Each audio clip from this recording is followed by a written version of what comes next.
Hey, what's up guys, Alan here, and today behind me we have something special. This is our kit that we make for the Tesla Model Y. I've got a 2020 Tesla Model Y long range vehicle here. This is a 5-seater, that's what this kit is designed for. So it includes the vehicle specific enclosure with our VSW 10-inch subwoofer, VADM1 500 watt monoblock amplifier, XLCA2 line output converter, and of course our amplifier wiring kit. So stay tuned, check it out. We're gonna go ahead and get started on this install. Of course, before you get started, you have to remove the floorboard cover. The factory amplifier and the factory subwoofer are behind the right-hand side quarter panel behind here.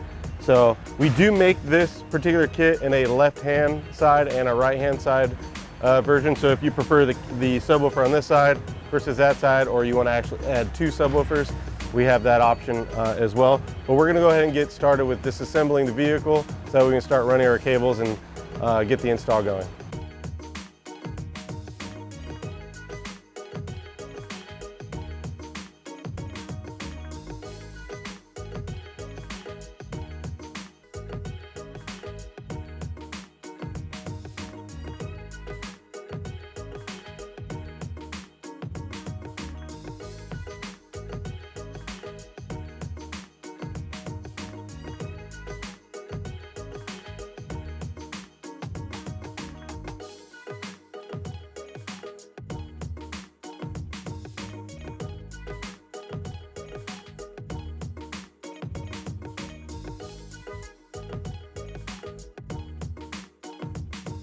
All right guys, so we went ahead and ripped apart some of the panels on the car so we can see exactly where we want to actually mount the amplifiers. We went ahead and decided we were going to put the amplifiers underneath the floorboard so they're easily accessible. Went ahead and pre-wired the amplifier. Yes, you could make a custom bracket. There is plenty of room back here if you wish to completely conceal everything. Factory amplifiers right here, factory sub, as you can see. This is where you're going to get signal, which we'll show you here in a little bit. But for now, basically, that's where the amplifier and XLCA2 are going to be mounted. Of course, I need to run that power wire underneath the seat where we're going to grab power and run our cable forward for our remote bass knob. All right guys, so like earlier, like I said, this is where the factory amplifier is. You obviously can see the factory sub. You can see the wire colors that are going right into the factory sub plug from the amplifier. So of course you can choose to tap signal here. However, in my opinion, it's just a little easier if you grab it right off the factory amp. All you gotta do is unplug the one plug, and you'll see right here, they're twisted together. Your purple brown and your red green, which are your subwoofer audio signal. Right here, you've got your thicker wire here with your red and your gray. This is power and ground for the amplifier. So what we're going to go ahead and do is we're going to tap audio signal to go into our XLCA2 right here at the factory subwoofer. We're also going to grab power and ground for the XLCA2 as well. The method that we'll be using is a military splice. So we're basically going to strip the wire back, poke a hole, wrap the wire around it, and tape it. That way we don't use any kind of like T-tap connectors that would actually potentially not have a good connection down the road. This would definitely be a lot better and something that's easily removable and where you can tape it back up and nobody would probably ever know that you're ever there. So we're gonna go ahead and do that next.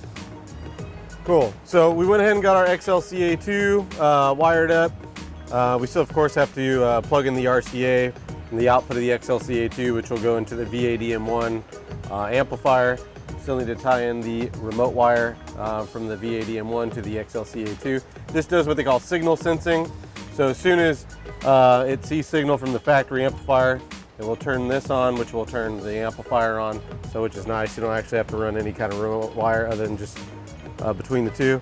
We're going to wrap up on our last few connections here. We tied into the signal wires here.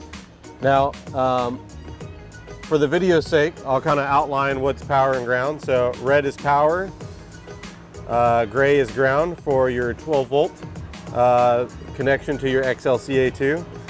For your audio signal wires,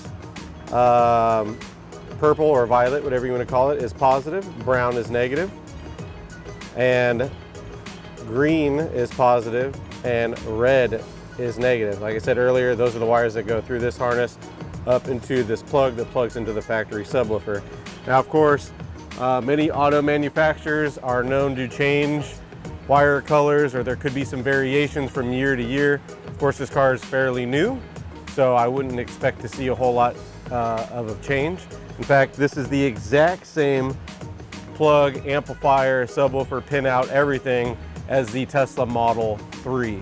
So, but I definitely always recommend exercising caution when you go to install it yourself. Although we do have a diagram that will show you, we do have one on our website, it's always good just to double check it and make sure that it hasn't changed. Don't just arbitrarily tap in just to any wire because the color looks like it's right. You could be making a pretty big mistake. All right, guys, so what I went ahead and did was I ran the power wire forward here, as well as the remote base knob. Of course, the remote base knob needs to go up to the front where you'd have control over your sub up and down. But we do need to connect power to the vehicle for the amplifier. So the easiest way to do that is to get access to what Tesla calls is the penthouse, which is under the seat here. So we've got to lift the seat up. You just have to pull it up. There's nothing special to it. Once you pull forward, there is a couple connectors on this side if you wish to release the seat completely. I don't know that I'm going to need to take it apart, so I'm just going to go ahead and leave it there. This is essentially is your high voltage in on this side and your low voltage out. Now, of course, I'm no Tesla expert, but as far as their technology, but this is where we're going to grab power. This is the low voltage 12 volt output that runs from here all the way up to the actual 12 volt battery. So this is exactly the same. This looks a little bit different, but this is the exact same as the Tesla Model 3. So we're gonna go ahead, now that you can see that, we have this panel over here, the side panel to pop off so that we can access the 12 volts a little easier. We're gonna go ahead and connect it, hook up our fuse, and apply power to the system.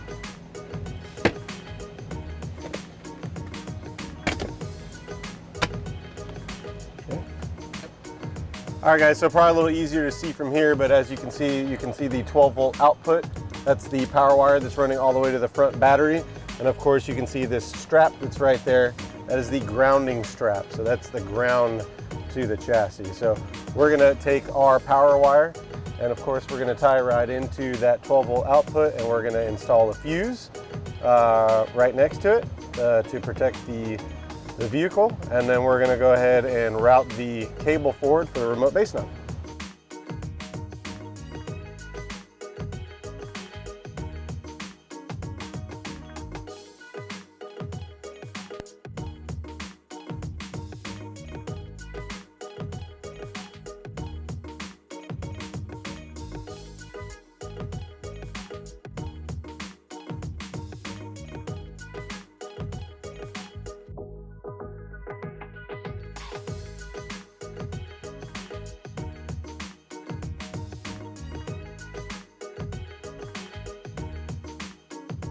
All right, guys, so we went ahead and got the power wire connected under the seat like we showed you earlier where you would need to connect that. We went ahead and tested it. Everything works flawlessly. You actually can see that the XLCA2 and the amplifier is actually on now.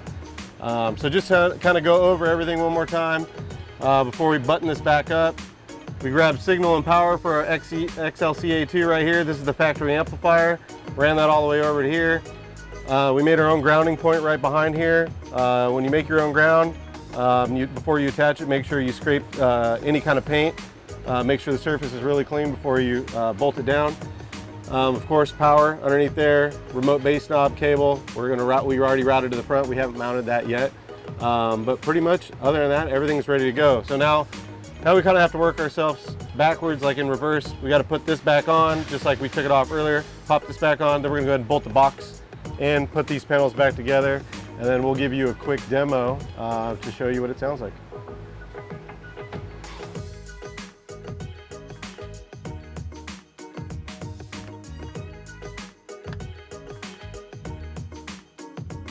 All right, guys, so we got the panel back on. Only took a couple seconds, really easy to snap it back on. The one thing that we didn't show you is the little jack nut that does get installed right here that actually holds down the enclosure. You technically, it fits so snug in there, you technically don't need anything, but we always recommend securing it down just in the event you get in an accident.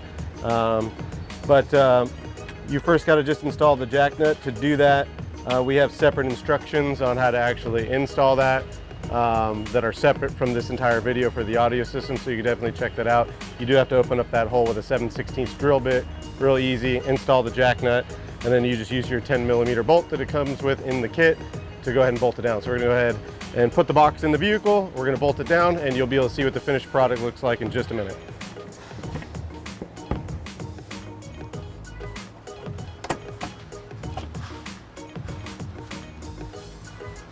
All right, so you can see the box is in. You can see how nice and tight and flush it fits. The carpet matches almost identically to the factory liner. You'll see right here, there's a little bracket that comes off of the box. Like I said earlier, you can see how nice and snug this fits in there. Of course, we still have to put the other panel back over to hide all this, the trim piece. But all you have to do now is take the included 10mm and zip it right down. Don't over tighten it, just make it, just tighten it snug, and then that's it.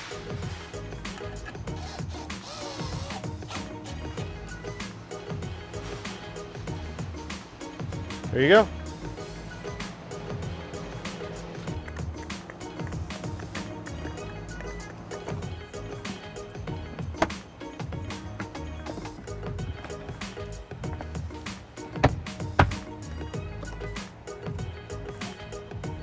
All right guys, so that's pretty much a wrap. As you can see, it's all back together, it's installed. The box fits in there beautifully. There's no way it's going anywhere. It's super secure. It does sound quite amazing. It's an amazing complement to the factory audio system that actually sounds pretty good in this car already. I would say the biggest thing that most people complain about any Tesla is that they like a little bit more bottom end. Well, this definitely does that and more. And if you really want even more than what this one offers, we even have one for the driver's side as an option, so you can actually have two 10s. So obviously for this one, we just did one on the passenger side. So let's hop in the car and let's give you a quick demo. Oh, all right guys, so we're in here. We mounted the remote bass knob on the left-hand side here, which you'll see in a second. I've got the bass knob turned all the way down, which obviously the woofer's still playing, but it's at its lowest level. And then I'll crank it up so you can kind of hear the difference. Hopefully it's audible through the camera, but it's definitely noticeable inside the car. So go ahead and turn it up for you.